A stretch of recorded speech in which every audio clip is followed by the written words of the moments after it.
Hey, this is Andy Jenkins with the Oily App Podcast, and really quickly, let me get the housekeeping stuff up and out of the way. Oily App is like having a desk reference on your smartphone, but it does things that a book won't do. Your book cannot update itself every single time that Young Living releases new products.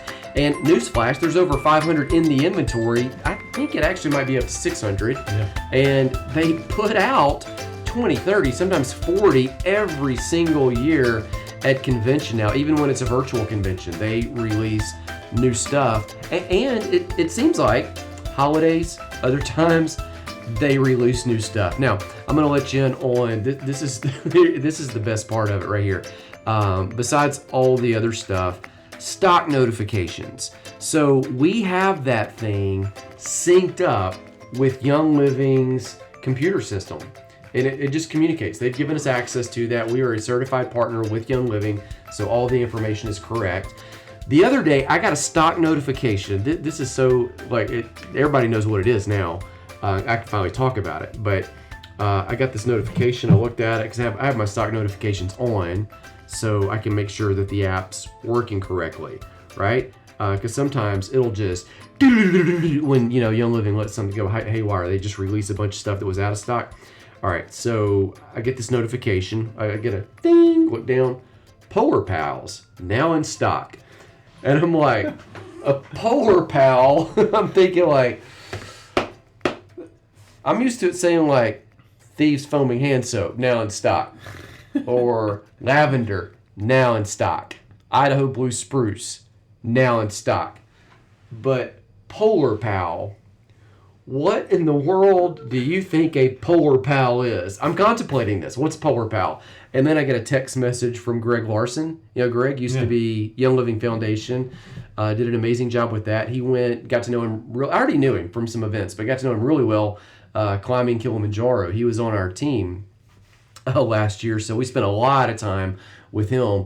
I get a text message from him. He's like, hey, I don't think, he's still at Young Living, just changed roles. I don't think that we got a protocol in place to let you guys know to turn certain notifications off because some of the holiday stuff just got leaked.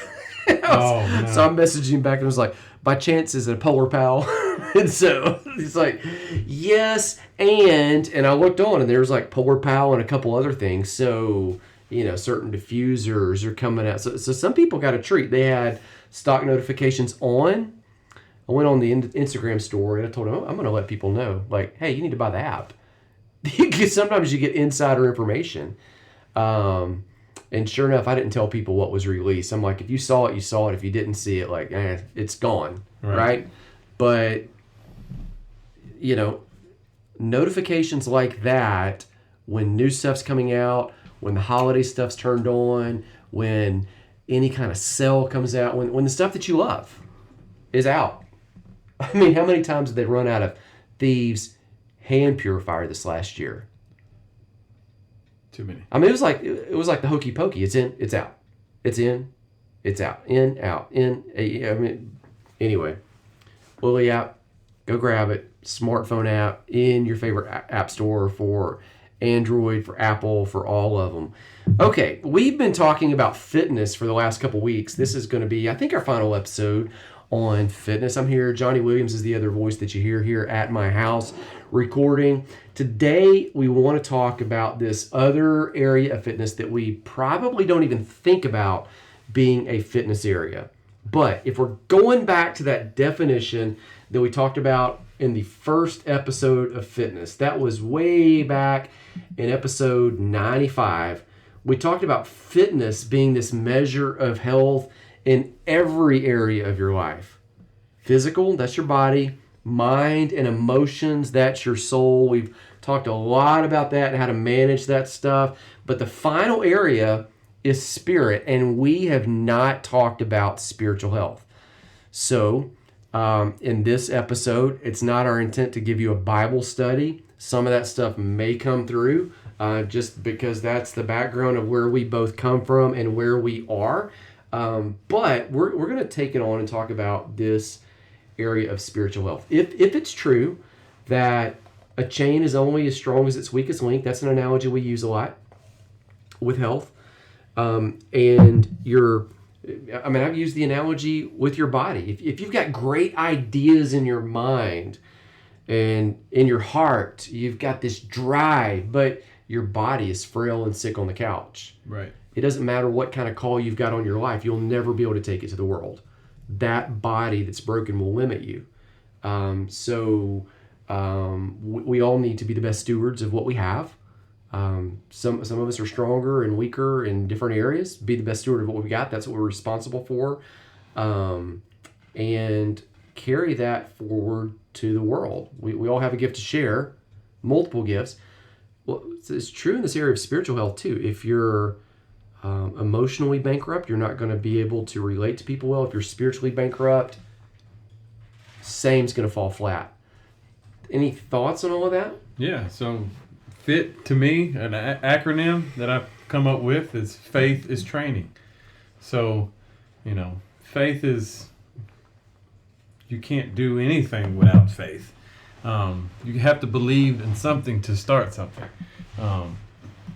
So as far as fitness and bringing spiritual awareness to fitness, your faith is everything. And I believe it's a key principle in pretty much everything.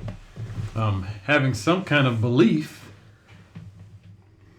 and putting a plan to that belief and walking out that plan and reaping those rewards is,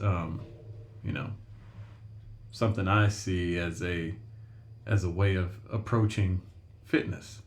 So I have faith that I can go to the gym, and I have faith in myself now because I know what I can produce as an athlete, as someone that goes to the gym regularly. But I find myself sometimes ministering to people in the gym.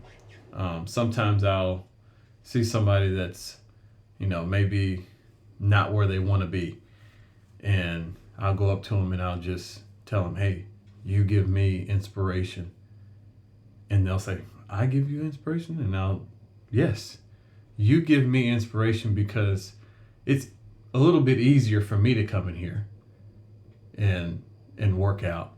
But for somebody in your state that's doing this every single day and pushing towards a goal, and you're pushing your faith to the limit, I said, I cannot wait to see the rewards that come from this. Because not only will you just inspire me, your family's going to be inspired, your friends are going to be inspired, and I'm pretty sure everybody else that's been watching you in here, because people watch. Right, yeah. All the time. They may not like your Facebook post, but they're still watching you. So everything that you do is a part of what we call your scroll. So you're writing a book. You're writing, and you know about writing books. You're writing. You're releasing a part of your scroll to somebody else. So when I see people in the gym that may be out of shape and not in the best shape they want to be in, I always go up to them and I'll tell them, hey man, I really appreciate you coming here, man, because you really give me inspiration. And seeing them drive towards their goals and anything, and I'll say, if you need any help, let me know. I'll be glad to help you. Send you anything, Yeah. And that's how you build relationships. So I find myself ministering to people because that's my sanctuary. And I listen to podcasts of my pastors and my apostle, and while I'm working out, it's not always music, or I'll listen to something motivational. I love Eric Thomas, the hip hop preacher. I love listening to him. Sometimes I'll listen to Les Brown. I'll listen to Jim Quick. These are all names you should be writing down, because these guys are top of their speaking, motivational speaking, or whatever you want to call it. Yeah. These guys are very, very in tuned with driving people towards their goals. And so, I do listen to a lot of podcasts that draw me towards being the best me. So, well, there's this a whole concept you see in the scripture where it talks about everything that we do is an overflow of the heart. So there's the story that's set up is the Pharisees noticed one day that Jesus' disciples aren't washing their hands, and he's like, why do they eat with unwashed hands? Now, this wasn't like a hygiene issue. They wouldn't live during COVID, I can tell you. Well, no, they weren't living during. I mean, how many people? I guarantee if you pull everybody listening right now, hey, do you wash your hands every time you eat? The answer is probably no. They don't. None of that has changed. Everybody puts on a show in public. Everybody, they walk out of the store. Yeah. Anyway, all right. I'm gonna reel that back in. It wasn't a hygiene issue. It was more of a ritual thing. That it was a religious issue because they prescribed in Judaism that they would wash certain times in certain ways and certain things, and Jesus looks at them and says, "Wait, hold on. It's not what goes into the man that defiles him; it's what comes out." So from out of the heart come. He starts listing them, adulteries and fornications and murders and theft and licentiousness. And I think some of those words get really big, and I think they're just kind of the junk drawer of all sin. So like it covers multiple things. So just because he doesn't mention the one that tends to be mine or your one that keeps us from fitness, from overall health, it might be, he covers it all. All that comes from out of the heart. It overflows. Other passages talk about the words that we speak are Proverbs says overflow of the heart. Proverbs even says that as water reflects the face of a man, or you could even say a mirror. They just didn't have good mirrors back then, or he probably would have said as a mirror reflects your face. So water reflects the face of man. So does the heart reflect? Okay, the man, not just the face, but the actual person. Right. So it's all coming out, and I think when you go to the gym like that, and you see people struggling, whatever. I mean, that's what's in. I think, but yet there's that effort. That's that's coming out, and I think it's right to always lean towards pulling that great stuff out of people when you can. Right. Does that make sense? Like when you see a spark of it, pulling it out. And we're so quick to refute the bad, but not pull out the good. Does that make sense? Totally makes sense. And, just to piggyback on that, there was a sermon from one of our pastors. His name is Elijah Ward. He's a young pastor, and he's a fireball. He's amazing, man. I love listening to him when I'm working out because he'll get you going. But he talked about the 7 foundations of love and the way they coordinate with each other. Yeah. And the first one was faith. And it says, supplement your faith with excellence. Yeah. And supplement your excellence with knowledge. And then I think knowledge went to, let me see. Knowledge went to... You gonna look it up? Yeah, let me check. You gonna find it? I have it on my phone. Well, so he's saying find these traits and keep stacking. Yeah, just stack them on top of each other. Once you accelerate and propel yourself from one, you should be going from glory to glory, as it says in the Bible. Yeah. But from faith to excellence, from excellence to knowledge, from knowledge to self-control. From self-control to patience, from patience to godliness, and from godliness to mercy. And that produces what? Love. Not only love for others, but love for yourself and love for what you do, It's interesting, the pinnacle of that's mercy. The pinnacle of that's not... Right. You would have thought God amassing more information, or not. I can spew off a bunch of facts, or not. The fruit of it is how you actually treat and respond to other people. And is the pinnacle of the spiritual growth. And the first one to start all of those was faith. So having that faith to push yourself to go to that next step. Just have the first step. Here's one of the things into place. I'm seeing lately in the ULA Facebook group that I'm running. I'll put a link to that in the show notes where people can drop right into that. What we're doing is helping in that group people just find balance and growth in every area of life and overcome some of the blockers that block people from living their best life, which, Dave and Troy call that the ULA life. We've been talking about self-sabotage. I actually put that stuff together today, and there's two things that I see going on with self-sabotage. Number one is a lot of times these blessings will come to people. Good things in life will come to people, whether it's a job promotion, whether it's a relationship, it's an opportunity, it's a little bit of notoriety. It could be anything. They lose some weight. Anything they've been wanting, it comes their way, and that they almost reject it or belittle it in some sense because they don't feel worthy of it.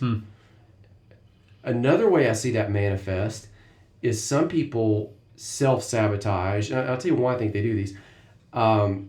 It manifests as people not having the confidence to do the activities or actions that they're fully capable of doing that bring the success. Right. So they don't feel confident and go live on Facebook. They don't feel confident and put the thing out there on social media. They don't feel confident and ask for the sale. They don't feel confident and show up for the interview.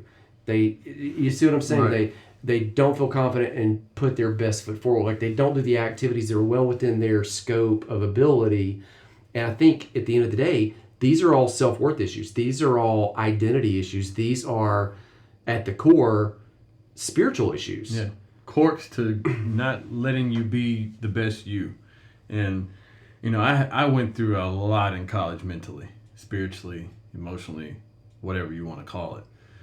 And because I held words that were spoken to me as a kid that should have never been spoken to a kid. Yeah, but that happened. But that happens a lot. And I held on to those words, and I thought I could hold on to them to use them as motivation. But then at a certain point, they became where I would identify myself as that. And that might be good for some people to hear, because if you're using a negative thing to be fuel towards a positive outcome, it won't work. It might get a little spark, but at some point that gas burns out quick. At some point, it's going to turn against you, and it did. Yeah. It got to a point where it was just really, really hard for me to love the game anymore.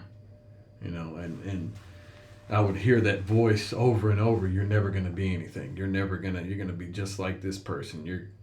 And that would replay in my mind over and over. And I would break down. I'd cry. Like, why would this person say this to me? I love them. Yeah. And, I'm not going to say who it was, but. Yeah, that wouldn't be helpful. And what got me out of that was forgiveness. To forgive that person for what they said, and not only forgive them, but forgive myself for putting myself through so much trauma of holding on to those words for so long. The Bible talks about his yoke is easy, it's light. It's supposed to be, Duke was supposed to be a huge blessing to me, but at a point it became a little bit of a curse or a burden that I wasn't supposed to be holding on to something that should have never came with this blessing that I received, Right. So, forgive the people that you're supposed to forgive. Let go of the things that people have, spoken over your life that are not a part of what we call your scroll. What was written of you before you were birthed is what was written of you before you were birthed. And people trying to put certain things in your their commentary in it. Yeah, don't let them commentate on your success. Don't let them commentate on what you can be, because the Lord already has put that for you, So well, the forgiveness one, let's hit that a little bit, because I think that might be an important one for a lot of people that are listening, just judging by the interaction. Again, with podcasts, it's kind of one way we talk. people listen, in the Facebook groups where we talk about oils, we tend to talk about oils and supplements and products. In the group, like the ULA group, people talk back, and they're talking about deep stuff. They go through, a lot of very difficult things, and then they just kind of talk openly in there. It seems that one of the issues that comes up a lot is that whole forgiveness issue. And so, one of the things I tell people about that is forgiveness doesn't mean that what they spoke or did to you was okay. Right. By its very nature, forgiveness is an acknowledgement it was wrong, right, and it hurt. So forgiveness is not saying it's okay. Forgiveness is just the opposite. Forgiveness is saying this was horrible. Mm-hmm. Some degree of horrible. Not all things that need to be forgiven are created equally, but forgiveness is by its nature an indicator that it was wrong and it remains wrong. What forgiveness does, though, is it removes that burden and says, hey, I no longer choose to hold this against you. Right. And I no longer let this define me. Mm-hmm. It was wrong, but it's released, it's gone. And you set off the judgment of that and the vindication of that. Really, you entrust that into the hands of God. Right. And let him vindicate that, and you move on. Yeah. There's no reason for you to wear a crown that you're not supposed to be wearing, And people crown themselves with too many things that they're not supposed to be crowned with. They're kings of, debt. They're kings of things that it's more like a crown of thorns rather than the crown of the king. Yeah, it's not a crown that fits, It's not a crown that gives glory or will let you show the glory of what you're supposed to be revealing here on this earth. So let those crowns down before his altar and don't define yourself by what someone else thinks of you. And that's a hard thing for a lot of people now that we have social media, now that we have all these different types of platforms that people they're on there just to spew it. Because they can't do it, they think you can't do it. Well, I've told people this too, that you may have to be okay at some point being cast as the villain in someone else's story. Yeah. Because there are people that, Paul has this great verse in Romans where he says, as far as it's possible with you, live at peace with all people. So I'm listening to a sermon one day, and the pastor says, Paul said, but he just knew, like, at some point you're not going to be able to get along with everybody. You just, so some people you just can't get along with. And I'm like, I'm thinking, like, I'm not talking back during the sermon. I'm just listening. I'm a seminary student at the time. And I'm thinking, I don't think that's what that verse means. And as I look at it through the light of forgiveness, I don't think that's what Paul meant at all. I think forgiveness or relationships are two-way. It takes both ways, me to you, you to me, for that to be a relationship. Forgiveness opens it up on your side. It doesn't mean that they will necessarily walk over that bridge. Yeah, that doesn't mean that they're going to change. As far as it's possible with you, you open up your side. They may still see you as the villain. And those come with boundaries. I wrote a letter. Once you forgive, that comes with boundaries. I was listening to, I'm not sure he's a big spiritual person, but Gary Vaynerchuk? I don't think he's a big spiritual person, but still, you learn stuff. But one of the things that popped up on my Instagram, and I listened to him, and he was talking about how he forgives people. Yeah. And I was like, what? And he says, yeah, I have a little resentment, but I'll forgive people 7-8 times and feel like I can still bring the best out of them. Yeah. I don't know why, but that's just how I feel. And he says, who are you to say that who am I to say that you should earn my trust when you haven't even broken it yet? Right. So when I was listening, he had a lot of words in there in between. Oh, sure, yeah, there are a lot of. He likes words. I'm paraphrasing big time what he said, but I learned a little bit from that too. Of who am I to say, hey, this person needs to earn my trust? Right. And I don't even know that person, or maybe I do know that person, and I've been holding back my trust for that person just because I feel they're not worthy for my trust. Yeah. So, have your boundaries. Forgive. I feel Get your identity square. Yeah, get your identity square and live your life, man. Blossom, live above the wellness line. Having burdens and things like that. Life is not short to those who live it. So live your life, have fun, and forgive those who you need to forgive, and move on, because maybe that person has forgotten about the thing they did to you. They never even came back and acknowledged it. And you're still holding this thing on for 10, 12 years. And it's time to move on. Or maybe that person is not here anymore and they couldn't say, hey, I'm sorry for saying those things to you. I'm sorry for not being there for you. It's time for you to forgive that person and just let that go. Or they may never come around. Right. I was saying earlier, I had a coworker, and when we parted and went different ways, there were things later on they held against me that I didn't even realize that they did. And so I got sat down and thought, man, I'm really going to consider that, and started writing a letter to them. Realized some other things where, man, you know what? I messed this up and that up too. And so I just wrote them this really long letter, sent it over there, and honestly wasn't expecting anything back. 2 weeks later, to the day, I received a letter back that wasn't, hey, it's all cool, whatever, it's forgiven. I got a letter back that was like, oh yeah, you did all that and more. I thought. And, it kind of showed me it was harsh. And it was hard because it was stuff that I didn't think I did. I wasn't even aware. Like, I had literally gone into this trying to clear this. And I realized, man, I had to do some soul searching about, hey, am I really what that person says I am? No. Is there some element of truth to it? Yeah, probably so. Does that define me? Absolutely not. Right. Can I control how they respond? No, I can control what I give off to them. And I can still do, like we've talked about with this whole definition of fitness, like letting it be a measure of overall health, physically, emotionally, mentally, spiritually. That's a big one. And it's one that we absolutely need to talk about a whole lot more. Yeah. Anything else you want to add to it? Or we're going to sign off and shut her down. I'll tell you this little story of me going to a dog show? A camp.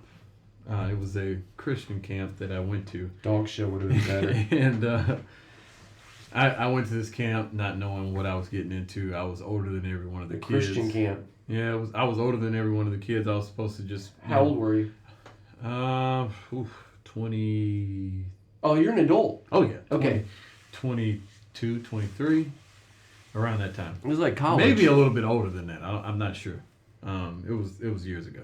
But I went there just to be with my mentor, and he said, Johnny, I just want you to be a part of this, And, if you feel uncomfortable, let me know. This is when I had, I was homeless, and, he was just kind of just trying to nurture me a little bit. And I'm around all these high school kids. And I really, really, really enjoyed myself. And at the end of the whole thing, they said, write down what people have said about you, what you've said about yourself that is not positive. Write it down on a piece of paper. Don't show anybody, and throw it in the fire. And there was a big fire pit that they built. It was, I don't know if you ever heard of Outback. Outback Steakhouse? No, not fries? Outback Steakhouse. Outback. It's like a big thing they do from, I think it's called Outback. I have to research. I haven't heard it, but I've been at those Christian things where they do the fire. But it was like a father and a son type thing, and yeah, it was a really, really touching thing. And then at the end, they had you write about the people you have spent time with during that whole week. And so at the end, I received all these letters, not knowing that I was going to get letters. Yeah. And so I walk into my little tent, and I got all these letters from all of these people that just have known me for a week, after I had thrown all those things into the fire, I have people speaking positive things to me. Johnny, you are so amazing. I'm so happy that I got to meet you. Man, I love you so much. I've only known you for a week, but I feel like I've known you for such a long time. I just pray that you would be the, they just said so many great things that I have those letters to Still, this day. yeah, I bet. These are high school kids, and that just really touched me, and it accelerated me into what I'm doing now. Yeah. So after you burn those words, write something positive about yourself. Write something, or look up a scripture of what the Lord says about you, and I feel like that would help you with your perspective on yourself. Yeah. Give you some confidence. Give you some spiritual confidence to indulge more into who you really are. Man, that's a good word. That's a good place to end it. So we're going to wrap it up right there. That's the end of the fitness series, and that's the end of all the areas that we talked about. We're going to end it up with spiritual health. If that's an area where you need some words of life, encouragement, hope, faith, all of that, follow the link that's in the show notes there to the ULA group. It's got new content in there, absolutely free, every single week. That is not a group that we run that is oil specific. It is about finding your best life, balance and growing, getting beyond some of those blockers that'll set you back, like anger, guilt, fear, a lack of focus, self-sabotage, and really moving into gratitude, faith, hope, all of those other areas. That's it. I'm going to sign off. We'll be back again very soon with another incredible series. More content for you guys. You guys have an amazing, we're rolling right into the holiday season. So pause, slow down. This has been an extremely weird year. But I tell you this, it's going to end in an amazing way. That's it. Signing off. Talk soon.